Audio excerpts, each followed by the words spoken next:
गुज़िश्ता से व्यवस्था एक टॉपिक हमारा मिस हुआ था, दैट वाज कॉबवेब। अब कॉबवेब क्या है, इसको समझते हैं कुछ कहानी के साथ। मैंने बोर्ड पे 3 सिनेरियोस लिखे हैं, सीन 1, सीन 2, सीन 3। सीन 1 में फर्ज करें एक मजदूर है। कौन है? मजदूर। उस मजदूर को चावल चाहिए या कोई भी एग्रीकल्चर प्रोडक्ट चाहिए, तो वो लेने के लिए गया किसान के पास। जब वो किसान के पास गया तो किसान के पास सामान अवेलेबल नहीं था, और जितना था वो उसके प्राइस ज़्यादा चार्ज करेगा कि कम? ज़्यादा, क्योंकि उसके बाद जब सामान नहीं है इट मीन्स के मार्केट में क्या है? शॉर्टेज। और शॉर्टेज में sale price of the goods increase हो जाती है।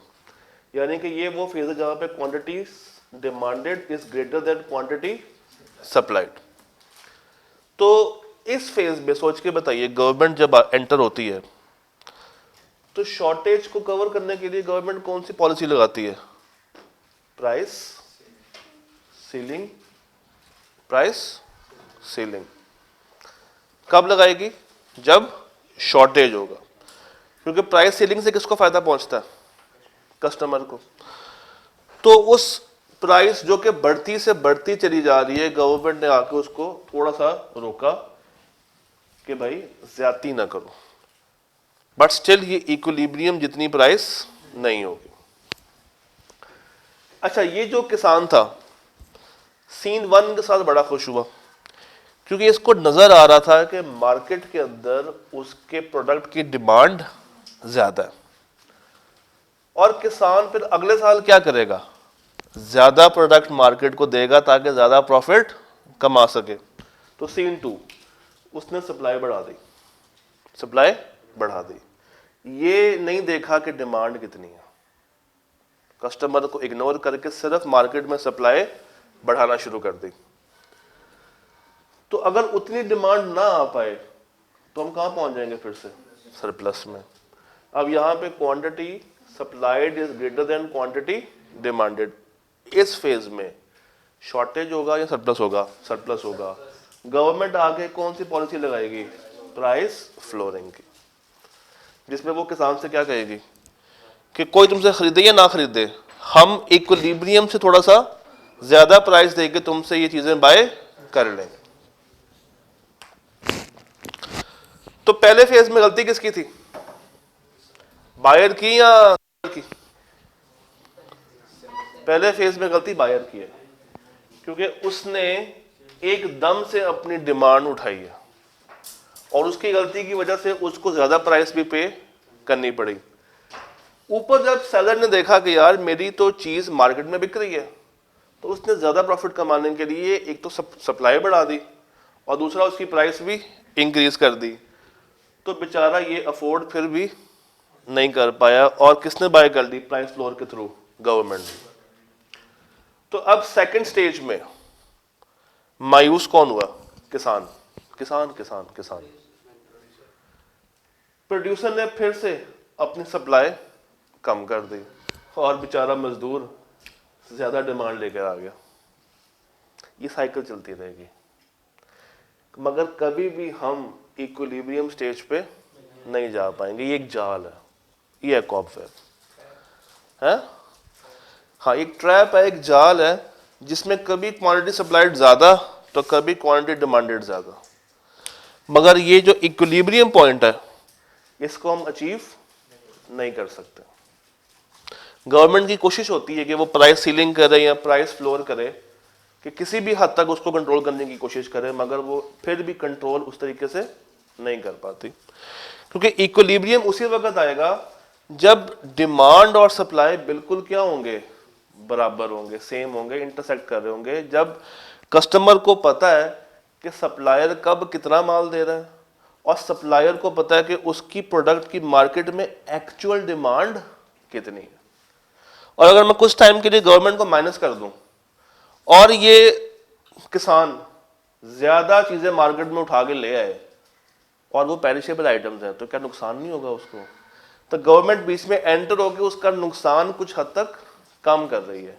और जहां पे गलती किसकी है, बायर की, उसने एकदम से डिमांड जनरेट कर दी, हालांकि उसको पता था कि मार्केट में उतनी आइटम्स अवेलेबल नहीं है, तो उसको वो चीज़ महंगी ही मिलनी चाहिए। क्योंकि गलती किसकी है, उसकी, उसने पहले अपनी डिमांड को प्रेडिक्ट नहीं किया था, एकदम से उसको याद आया कि हाँ यार मुझे भी चाहिए, और चूंकि मार्केट में सप्लाई लिमिटेड है तो उसको गुड्स भी लिमिटेड मिलेंगी मगर पैसे ज़्यादा। तो उसको इक्विलिब्रियम तक लाने के लिए कभी एक ऊपर कभी एक नीचे, कभी एक ऊपर कभी एक नीचे, ये कॉबवेब है, एक जाल जिसके थ्रू आप प्राइसेस को कोशिश करते हैं कि स्टेबलाइज कर सके, कमोडिटी को स्टेबलाइज कर सके, मगर एट द एंड वो स्टेबलाइज नहीं होते। ये है कॉबवेब थ्योरी। डन। अब वापस चलते हैं मोनोपोली पे। मोनोपोली के बारे में सुने। मोनोपोली क्या है? मोनोपोली, सर जी, मोनोपोली एक ऐसा मार्केट स्ट्रक्चर है जिसमें एक सिंगल सेलर है।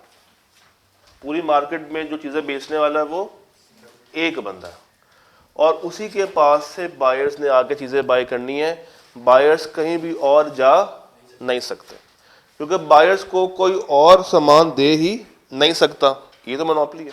जैसे फर्ज करें लाहौर की मार्केट में अगर मैं कहूँ कि सिर्फ इकोनॉमिक्स आपने मुझसे करनी है, तो मैं उसका 10,000 चार्ज कर सकता हूँ, 15 चार्ज कर सकता हूँ, 20 चार्ज कर सकता हूँ, 50 चार्ज कर सकता हूँ। आपने अल्टीमेट पेपर तो देना ही है, तो आपको मजबूरन क्लासेस भी महंगी लेनी पड़ेंगी। दिस इज कॉल्ड मोनोपोली, जहाँ पे बेचने वाला एक है और खरीदने वाले बहुत ज़्यादा। कुछ मिसालें जहन में अगर हों जो पाकिस्तान में भी एग्जिस्ट करती हैं मोनोपोली की, दे सकते हैं। वापडा बिजली, वापडा के अलावा कोई और बिजली में दे रहा है? नहीं। बीटीसीएल, ये जो टेलीफोन के, ये जो सॉरी मोबाइल फोन के ब्रांड्स हैं, जैज, यूफोन, वारियत, टेलेनॉर, ये मोनोपोली है? ये परफेक्ट कंपटीशन है? ये कौन सा कंपटीशन है? ये मोनोपोलिस्टिक कंपटीशन है, जहां पे वो एक दूसरे पे डिपेंड करके चलते हैं। हाँ, क्या बात, मुल्क संभालने वाला एक और उम्मीदवार ज्यादा। तो सोल सप्लायर ऑफ गुड्स और कमोडिटी। अच्छा, प्राइस कौन तय करेगा? यही करेगा, ये अपना प्राइस मेकर। और ये क्यों है? क्योंकि इसने अपना प्रॉफिट सबसे ज्यादा बनाना है। ये कौन सा प्रॉफिट अर्न कर रहा होगा? Super normal. और ये बहुत ज्यादा हाई बैरियर्स ले आएगा, किसी को भी मार्केट में एंटर होने नहीं देगा। उसकी रीजन ये है कि अगर कोई मार्केट में एंटर हो गया तो मोनोपोली खत्म, और आहिस्ता आहिस्ता ये मोनोपोलिस्टिक की तरफ कहानी चल पड़ेगी। इसका कर्व भी बिल्कुल वैसा ही है जैसा किसका होता है, मोनोपोलिस्टिक का, बिल्कुल सेम है। तो अगर मुझे इसका सुपर नॉर्मल देखना हो और अगर मुझे मोनोपोलिस्टिक के बारे में पता है तो कोई और चेंज उसमें नहीं मिलता। अगेन रेवेन्यू साइड ऊपर और कॉस्ट साइड उसकी रेवेन्यू से नीचे है। कब? जब ये इंटरसेक्ट कर रहा है, तो मेरा ये प्रॉफिट होगा या लॉस होगा? प्रॉफिट होगा। अच्छा, barriers for entry. Barriers for entry किस किस तरह के ये बैरियर्स लगा सकता है ताकि कोई और सेलर मार्केट में ना आए? Number 1, structural barriers. कौन से barriers? Structural barriers. Number 2, strategic barriers, and number 3, legal barriers. पहले तो लीगल पे बात कर लेते हैं। अगर एसबीआई या मैं आईकैप से बात करूं और कहूं कि यार आप मुझे लाइसेंस दें कि हमारे अलावा कोई भी पीआरसी 3 नहीं करवा सकता, और उसके लिए मैंने आईकैप को एक बहुत हैवी फी पे की है, तो वो हैवी फी जो मैंने पे किया आईकैप को, वो अल्टीमेटली मैंने रिकवर किससे करनी है? आप लोगों से करनी है। तो ये लीगल बैरियर है कि चूंकि मैंने आईकैप से इसका कॉपीराइट खरीद लिया है, इसका पेटेंट खरीद लिया, लाइसेंस खरीद लिया, अब कोई और भी चाहते हुए भी ये सब्जेक्ट पढ़ा नहीं सकता। That is legal barrier. फिर स्ट्रेटेजिक बैरियर, ये चूंकि इतने ज्यादा काबिल होते हैं, बड़े होते हैं, और इतने ज्यादा आप कह लें कि ओवरवेलमिंग होते हैं कि ये जो भी स्ट्रेटजी लगाएं कस्टमर एट द एंड उसको फॉलो कर जाते हैं और वो नए आने वालों पे इतनी जल्दी भरोसा भी नहीं करते। तो इसको ऑटोमेटिकली एक एज मिल जाता है। क्यों? इसकी पुरानी स्ट्रेटजीज इसको कामयाब कर देती हैं। देन स्ट्रक्चरल बैरियर्स, ये मार्केट से जो चीज़ें बाय करता है वो इकोनॉमीज ऑफ स्केल को फॉलो करते हुए बाय करता है, यानी कि बल्क में बाय करेगा, ज़्यादा अच्छी टेक्नोलॉजी लेकर आएगा, और बता सकते हैं अच्छी लेबर रखेगा, लॉस कम से कम होगा, कॉस्ट ऑफ प्रोडक्शन सबसे कम होगी, और टेक बहुत अच्छा होगा, और प्रोफेशनल लेबर हो गया, और क्वालिटी के ऊपर काम हो रहा होगा। तो इसको फॉलो करना बड़ा मुश्किल है और इसी चीज को देख के लोग डर के उस मार्केट में एंटर ही नहीं होते कि अगर वो एंटर भी होंगे तो ये उसको जला के भस्म कर देगा, लोग इसके सामने खड़ा नहीं हो सकते। तो ये मोनोपोली है जहां पे एक बंदा सब कुछ दे रहा है और लेने वाले काफी ज्यादा हैं, देने वाला एक। इसके फायदे जरा पढ़े सामने से।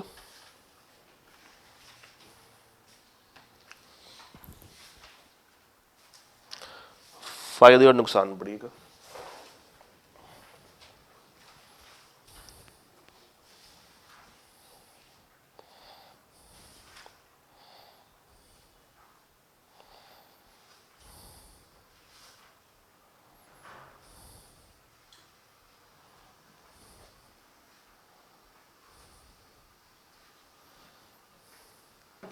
हाँ जी, इसका बेनिफिट कहां से आएगा? By using economies of scale. फिर ये डोमिनेंट है। ये क्या है? डोमिनेंट पार्टी किसी को अपने सामने खड़ा होने नहीं देगा, कंपेटिटिव रेट्स देगा। क्यों? ये अफोर्ड कर सकता है, इसके पास पावर है। अगर कोई नया प्रोड्यूसर मार्केट में आ भी जाए, फर्ज करें, तो जिस रेट पे वो मार्केट में चीज लाएगा शायद ये उससे आधा करके अपनी चीज मार्केट में बेच दे। क्यों? ये इकोनॉमीज ऑफ स्केल इंजॉय कर रहा है, इसका रॉ मटेरियल, इसकी टेक बल्क में है, ये ऑलरेडी कौन सा प्रॉफिट अर्न कर रहा होगा? Super normal. तो उसमें गैप अच्छा खासा होगा। ये अगर नॉर्मल पे भी आ जाए तो इसका नॉर्मल नए आने वाले का क्या बन जाएगा? लॉस, सब नॉर्मल बन जाएगा। तो वो बेचारे को अल्टीमेटली छोड़ के जाना पड़ेगा। इसको फंडिंग मिलना आसान है, इसके पास टेक्नोलॉजी ज्यादा अच्छी है और ये रिसर्च के ऊपर बहुत ज्यादा काम करता है और ये लॉन्ग टर्म अप्रोच के साथ चलता है, ये शॉर्ट टर्म पे नहीं चलता, ये बड़ी गेम खेलता है। हाँ, कुछ नुकसान भी हैं। Output is restricted. भाई एक बंदा है ना बनाने वाला, कितना बना लेगा, और जो भी बनाएगा उसकी प्राइस ज्यादा चार्ज करेगा from the comparative market. Less choice for, और कंज्यूमर की बात भी को सुनने वाला नहीं। पढ़े।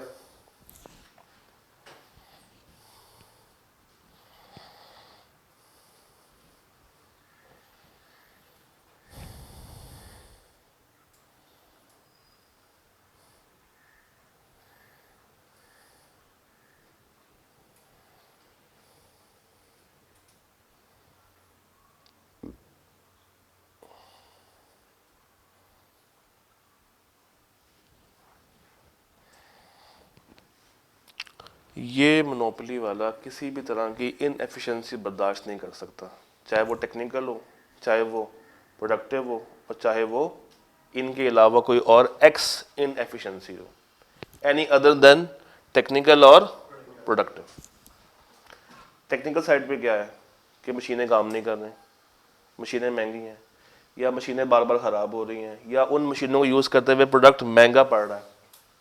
तो इसके पास पैसा है, ये उनको साइड पे करेगा और नई मशीनें ला के कम कॉस्ट करके उतनी ही प्राइस पे मार्केट को चीज़ें बेचना शुरू कर देगा। Then productive inefficiency. A firm is said to be productive inefficient when such firm is not producing goods or service at the lowest possible resource cost. इसका मतलब है कि अगर मैं सबसे कम मालियत के ऊपर प्रोड्यूस नहीं कर रहा तो मैं अपने आप को कभी भी प्रोडक्शन साइड पे एफिशिएंट काउंट नहीं कर सकता। मैं एफिशिएंट उसी वक्त होऊंगा जब मैं सबसे कम कॉस्ट के ऊपर उस चीज को बना रहा हूं। थर्ड वन कौन सी है? X inefficiency. पढ़े। Over hiring of employees. इससे क्या होगा, एम्प्लॉयमेंट कॉस्ट बढ़ जाएगी। कुछ ऐसा खर्चा करना जिसको मैं काबू कर सकता था मगर मैंने काबू नहीं किया, और उससे अल्टीमेट नुकसान क्या होगा, मेरा प्रॉफिट कम हो रहा, तो ये वो बर्दाश्त नहीं करेगा। फिर प्राइस डिस्क्रिमिनेशन, एक बंदे से ज्यादा प्राइस चार्ज और तो दूसरे बंदे से कम। आप कॉलेज में आए एडमिशन कराने के लिए, फ्रंट ऑफिस आपसे कहे कि यार तुमने अगर क्लासेस लेनी है तो तुम्हें देना पड़ेगा 15,000। आपके होते हुए एक और भाई आया और फ्रंट ऑफिस ने उससे चार्ज किया 8,000। आप क्या कहेंगे, वही टीचर, वही सब्जेक्ट, वही क्लास, वही सब कुछ, उससे 8 और मुझसे 15, ये भेदभाव क्यों? नाइंसाफी है ना, कि आपसे 7,000 रुपये महंगा चार्ज कर रहे हैं और उससे 7,000 रुपया सस्ता चार्ज कर रहे हैं। This is price discrimination. अब मोनोपोली चूंकि बेचने वाला ही एक है, तो वो डिसाइड करेगा कि मैंने किससे कितना और किससे कितना चार्ज करना है। आपने पूछा कि भाई मुझसे ज़्यादा पैसे क्यों, कॉलेज का जवाब आया हमारी मर्जी, लेना तो लो, नहीं लेना तो जाओ। और आप जाके भी कहीं और जा सकते हैं नहीं, पलट के बुद्धू कहाँ पे आएगा, वापस अपने घर को आएगा। टेलीफोन कॉल्स, ये भी तो ऐसी होती हैं, पीक आवर्स पे कुछ रेट चल रहा होता है और नॉन पीक आवर्स पे डिफरेंट रेट्स चल रहे होते हैं। चलो ये तो आपके लिए नई बात हो गई, क्योंकि पुराने वक्तों में ऐसे होता था कि पीक या शाम के टाइम पे रेट कुछ और होते थे और सुबह के टाइम पे रेट कुछ और होते थे। आप लोगों ने ऊबर सर्विस यूज़ की होगी, यंगो इंटरनेट यूज़ की होगी, इनके भी सर्च लगते हैं, किसी टाइम पे कोई रेट और किसी टाइम पे डिफरेंट। इवन अगर आप आईफोन से करवाएं ऊबर और एंड्रॉयड से कराएं ऊबर, तो आईफोन की प्राइस ज़्यादा होती है। सेम जगह पे जाना है, सेम जगह से जाना है, मगर आईफोन वाली ऊबर की प्राइस हमेशा ज़्यादा होगी। उसकी रीज़न है क्योंकि ये लोग चार्ज करते हैं सिक्योरिटी का, आईफोन वाले, तो वो उसकी कॉस्ट बढ़ानी पड़ती है। फिर ये जो आपका पैकेज हॉलीडेज होती हैं, वीकेंड पे रेट कुछ और होता है उसी होटल के उसी कमरे का, मगर मंडे से फ्राइडे रेट कम होता है। सिनेमा में भी तो यही होता है कि मंडे से फ्राइडे जो कि रश कम होता है, डिमांड इतनी नहीं होती है, तो वो कम पैसों के ऊपर भी टिकटें बेच देते हैं। मगर जहाँ पे डिमांड बढ़ जाती है तो उनका फिर होता है कि हम ज़्यादा प्रॉफिट कमाएं, तो वो टिकट की प्राइसेस को बढ़ा देते हैं। तो मोनोपोली तो आप किसी भी जगह में देख सकते हैं। Monopoly power, firm must have the ability to set prices. ये उसी वक्त होगा जब इनके पास इख्तियार हो कि ये प्राइसेस को सेट कर सके, इंडस्ट्री के पास इख्तियार ना हो। क्योंकि अगर इख्तियार इंडस्ट्री के पास चला गया तो फिर आपकी मोनोपोली खत्म, क्योंकि मोनोपोली चलेगी क्यों, on the basis of price discrimination. फिर मार्केट सेपरेट है, यही लेस या कोई और चिप्स कह लें कॉलेज में या मार्केट में बिकेगी 40 रुपए की, 50 रुपए की, मगर मोटरवे पे किसी स्टॉप पे, बेरा स्टॉप पे 100, 300 की भी बिक जाती है। जहाँ पे दाल लगा वो बेच देते हैं और सुनते भी नहीं है। वही चाहेगा कि अब यहाँ पे मिलता है 50 रुपए का और बाहर कितने का मिलेगा, 150 रुपए का, 200 रुपए का है। वही दूध, वही पति, वही सब कुछ, वही मशीन है। तो ये चीज़ें वेरी करती हैं।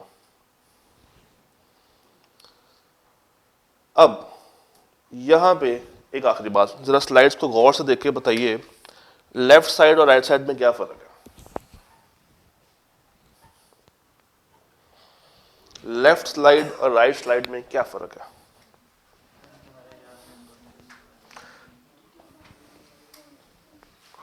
लेफ्ट इन इलास्टिक है और राइट इलास्टिक ज्यादा है। राइट इलास्टिक ज्यादा है और ये इन इलास्टिक है। अब होता क्या है, दो तरह की मार्केट्स हैं।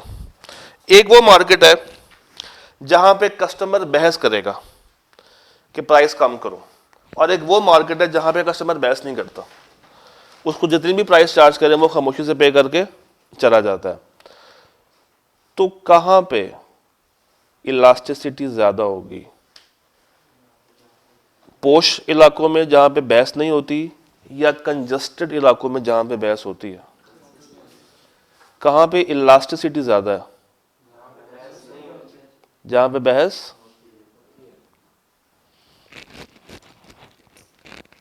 बताएं बताएं बताएं, सोच लें, बना लें, जहन में बना लें। क्वांटिटी प्राइस को रखें जहन में। प्राइस फर्स्ट करें 100 से बढ़ के 200 रुपये हो गई, तो इचरा मार्केट में क्वांटिटी डिमांडेड कम होगी कि ज्यादा होगी? कम हो जाएगी।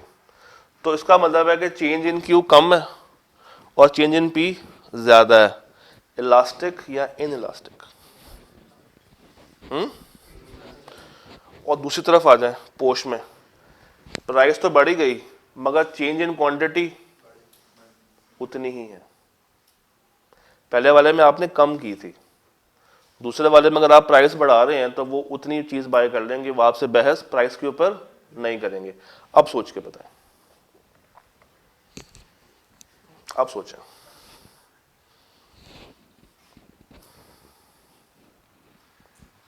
सोच भी लें, सोचें।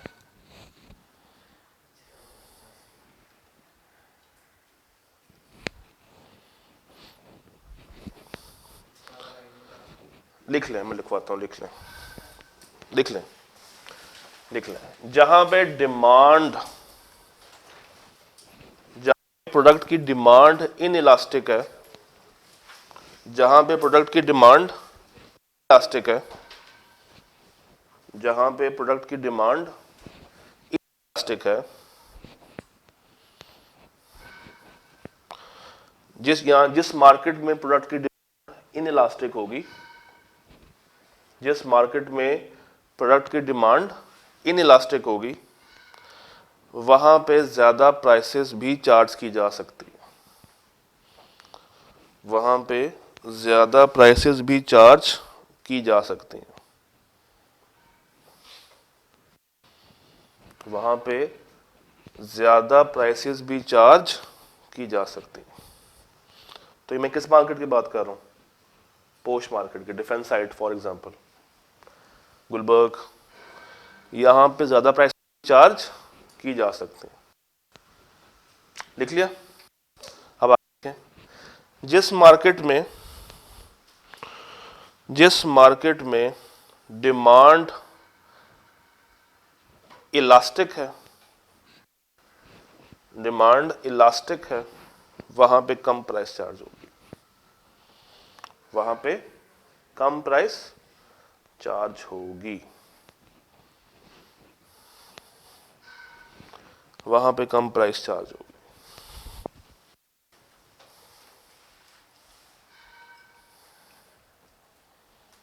देख लिया? हो गया? चलो ओलिगोपोली करते हैं।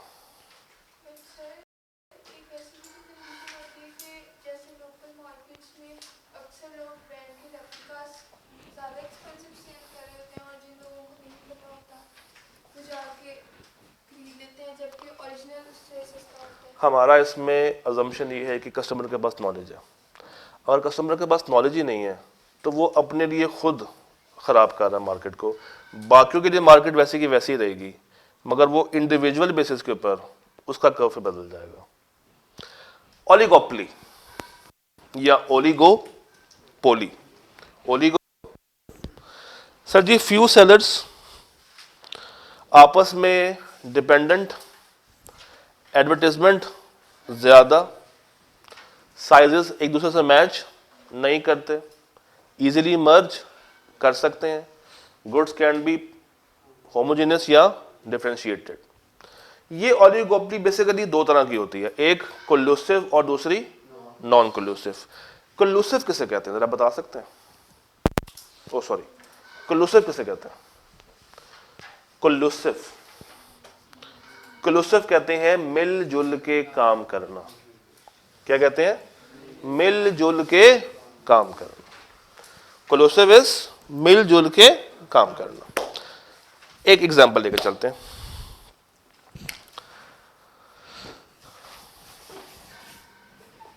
मैकडॉनल्ड्स और केएफसी को अगर टक्कर देनी हो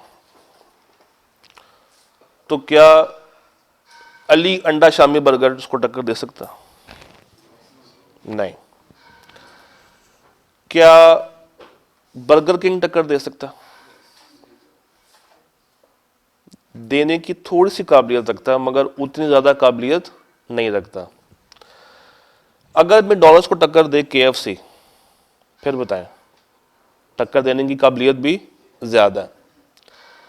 तो जब छोटे ब्रांड्स ये डिसाइड करते हैं कि यार हमने बड़े ब्रांड्स को टक्कर देनी है, तो उनको आपस में इत्तेफाक दिखाना पड़ता है। इत्तेफाक में क्या होती है? बरकत। तो उनको आपस में जुड़ना है, अपने आप को एक करना है, कार्टेल बनाना है। अ कार्टेल और collusion is combination of firms that act as if it were a single firm and cartel is shared monopoly. इस चीज को समझते हैं। लेट्स सपोज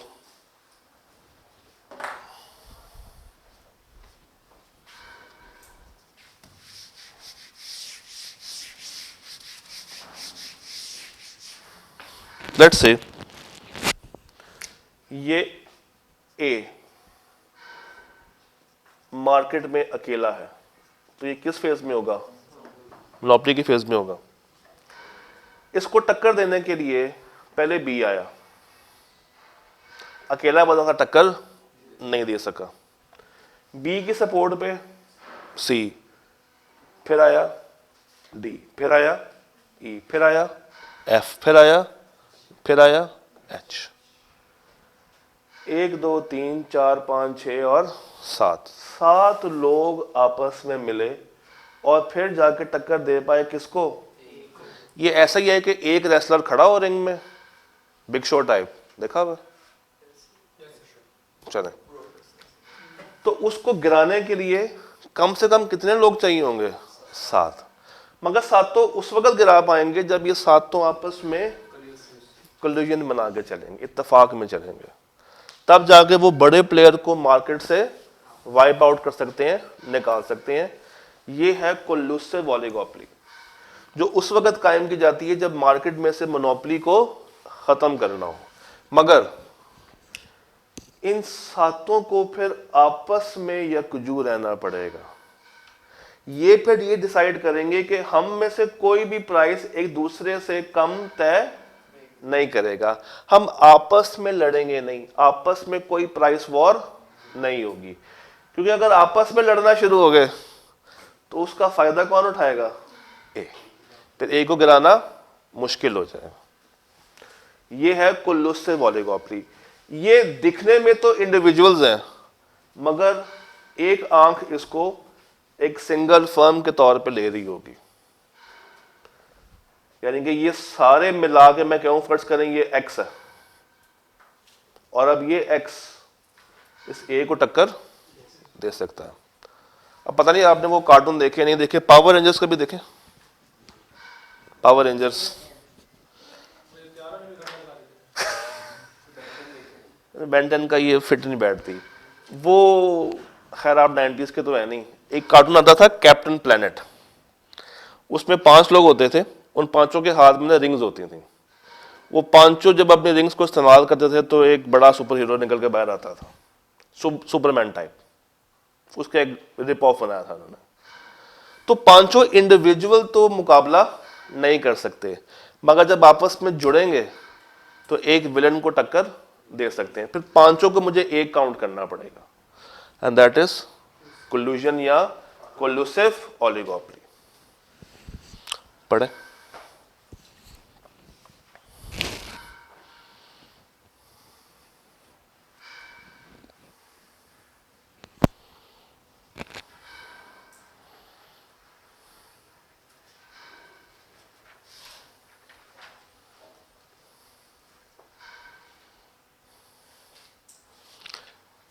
टक्कर देने के लिए पहला पॉइंट क्या कह रहा है?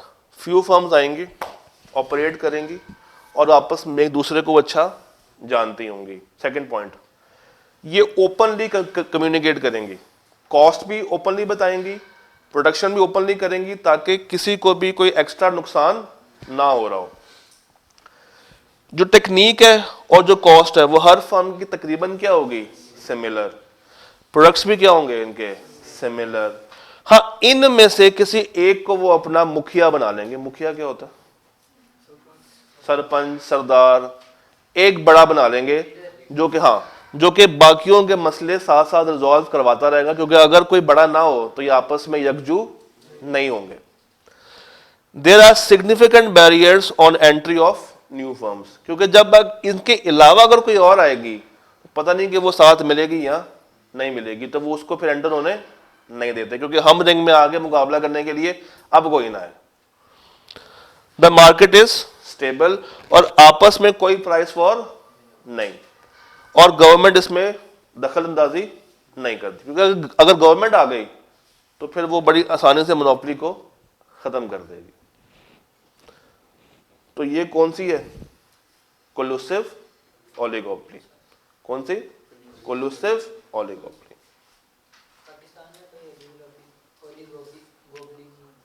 किसकी? पेट्रोल की प्राइसेस। जितने भी हमारे पेट्रोल पंप्स वाले हैं ये आपस में मिलते हैं, डिसाइड करते हैं कि हमने कितना किस रेट पे चीज़ लेकर आनी है, क्योंकि एक फर्म तो है नहीं, और मोनोपोलिस्टिक की तरह इनकी आपस में क्वालिटीज़ भी नहीं है कि मेरा पेट्रोल ज़्यादा अच्छा है तुम्हारा पेट्रोल कम अच्छा। तो एक प्राइस को तय करने के लिए वो आपस में इनको जुड़ना पड़ता है, तब तभी हर एक पेट्रोल पंप की प्राइस हमें सेम मिलती। अच्छा जी, तो प्राइस कार्टेल से क्या होता है? हाँ अभी टाइम नहीं हुआ। सप्लाई पे कंट्रोल, सब्स्टिट्यूट आ जाता है उसके मुकाबले का। The ease with which supply can be controlled, और एग्रीमेंट है ऑन इंडिविजुअल शेयर। अब ये जो सात है ये आपस में एग्रीमेंट करेंगे कि भाई किसका कितना शेयर होगा, यानी कि कौन कितना जोर लगाएगा और उस बड़े वाले जिन को गिराएगा। ये ज्यादा प्राइस इलास्टिक होते हैं एज कंपेयर टू अदर्स, यानी कि इसमें मूवमेंट बड़ी आसानी से की, फ्लेक्सिबिलिटी ज्यादा है। फिर नॉन कोलूसिव ओलिगोपोली, ये क्या है? इसमें फड्डे होते हैं, लड़ाइयाँ होती हैं, झगड़े होते हैं, इसमें प्राइस वॉर्स होते हैं। प्राइस वॉर, पेप्सी की बोतल 100 रुपए की हो, कोक की बोतल भी 100 रुपए की हो, कोक अपनी बोतल की प्राइस कम करके 95 कर दे, क्या पेप्सी से बर्दाश्त होगा? पेप्सी क्या करेगी? या वो भी 95 कर देगी, या 95 से कम करने की कोशिश करेगी। That is non collusive. अब ये आपस में जुड़े हैं, इत्तेफाक दिखाया नहीं, आपस में लड़ रहे हैं कि कौन कितना ज्यादा प्रॉफिट अर्न करेगा, कौन कितना मार्केट शेयर एक्वायर करेगा। हाँ, अगर कोक प्राइस बढ़ा के 100 से 105 कर दे तो क्या पेप्सी प्राइस बढ़ाएगी? नहीं, क्योंकि जब वो प्राइस बढ़ाएगी तो उसका कस्टमर पेप्सी के पास आ जाएगा। वो ही चैप्टर नंबर 2 वाली बात। हाँ हाँ, उससे कम बढ़ा ले, उतनी ना बढ़ाए, मगर एट अ गिवन टाइम वो हमेशा उसकी प्राइस से कम ही होगी। तो यहां पे बेसिकली जो आपको मैं दिखाना चाहता हूं, प्राइस वॉर किधर गया? हाय हाय, ये स्लाइड्स अभी ना आधी अधूरी हैं। चले खैर, प्राइस वॉर समझ आ गई कि अगर एक बढ़ाएगा तो दूसरा उससे कम, और अगर एक कम करेगा तो उससे ज्यादा कम करेगा, ताकि कस्टमर उसके पास अट्रैक्ट हो। अच्छा, नॉन कोलूसिव में और क्या है? Non collusive kinked demand curve. कौन सा कर्व? किंक्ड demand curve.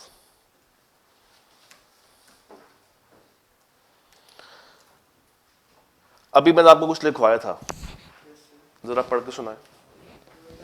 मार्केट वाला कि कहां पे प्राइस ज्यादा है, कहां पे प्राइस कम है।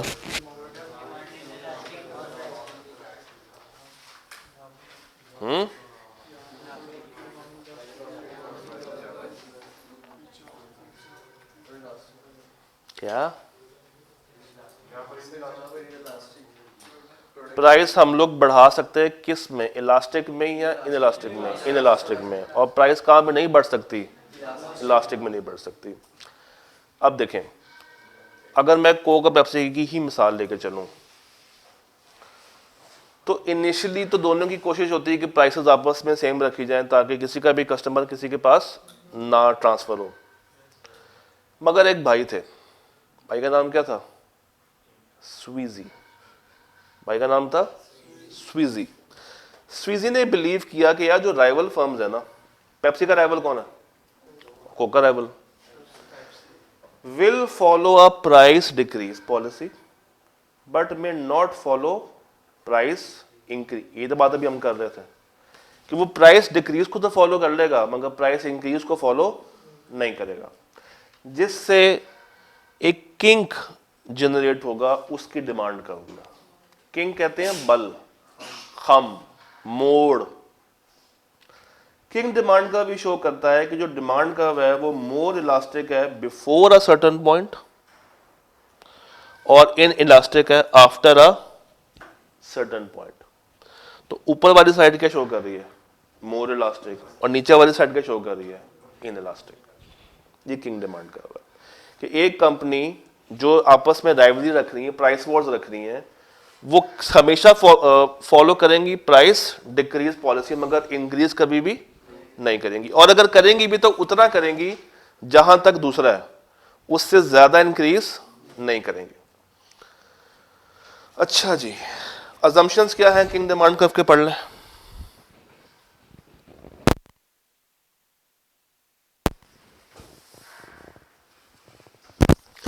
इतनी काम की बातें ना मैं चुन चुन कर निकाल कर आपको दे रहा हूं, टाइम वाकई में बहुत शॉर्ट है।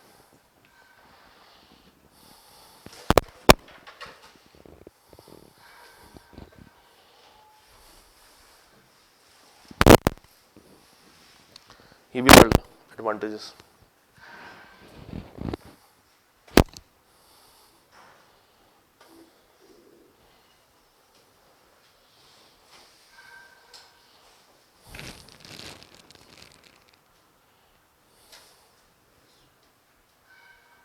कोई मसला? तो ये भी पढ़ लो।